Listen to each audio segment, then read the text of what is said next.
A strange juxtaposition as we jump from the Christmas program and a couple of Christmas carols in Advent. I hope the liturgy police don't come and get me. And then jump back to an Old Testament prophet story. That juxtaposition was kind of a strange feeling this morning. Right? It was almost Christmas, but not yet. Which is a pretty good description of Advent when you get right down to it.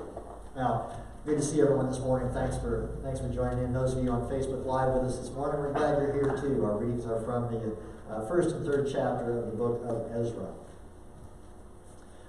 One of the things that I like about the schedule of readings we use, we call it the narrative lectionary that we use. It's a prescribed schedule with readings every week, is the continuity we get in the stories that we hear.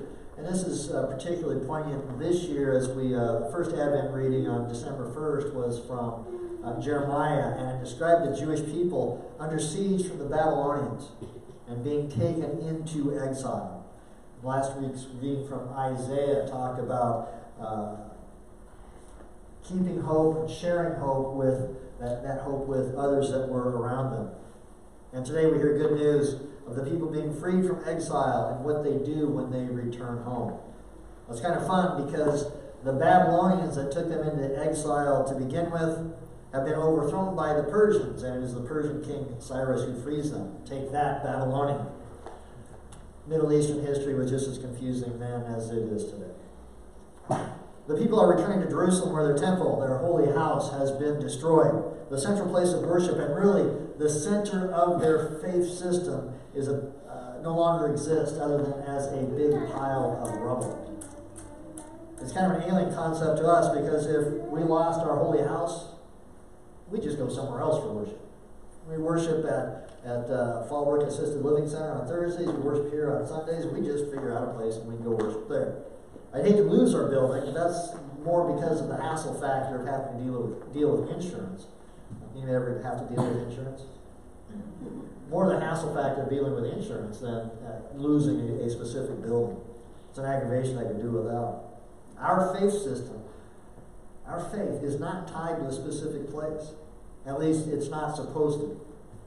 But for the Jewish people of that time, all their worship and all their rituals revolved around a temple that's no longer there. Now what? They must be asking themselves.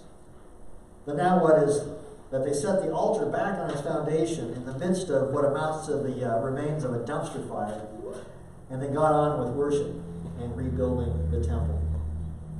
They did what King David had said so many years before, but still held true for them today. This is verse 11 in the reading. They sang responsibly, praising and giving thanks to the Lord, for he is good, for his steadfast love endures forever towards Israel. They recognized their source of salvation from exile, and they gave thanks and they praised God. That's the now what. This Advent season, we too prepare to give thanks and praise for the source of our salvation. It's good to enjoy the holiday parties and spending time with family and friends. It's good to decorate the house and looking at Christmas lights. It's good to have presents under the tree, and it's particularly good to have a cookie walk here between services this morning. That's a beautiful thing. All these are good and worthwhile, but only have meaning to us in the context of the Christ child. You can't take Christ out of Christmas. You just can't. There ain't nobody on this planet powerful enough to take Christ out of Christmas. We can ignore Christmas, and if we do that, that's on us. Advent is an excellent reminder that Christ is the source of our salvation. With that thought, we can frame the things that we do in the season of Advent around the idea that our faith and worship is centered squarely on Jesus. Not on this building, not on celebration, not on a present or two, and certainly not on cookies. It is solely on Christ, our Savior. To God be the glory. Amen. If you please stand as you're comfortable and able, we continue worship in song.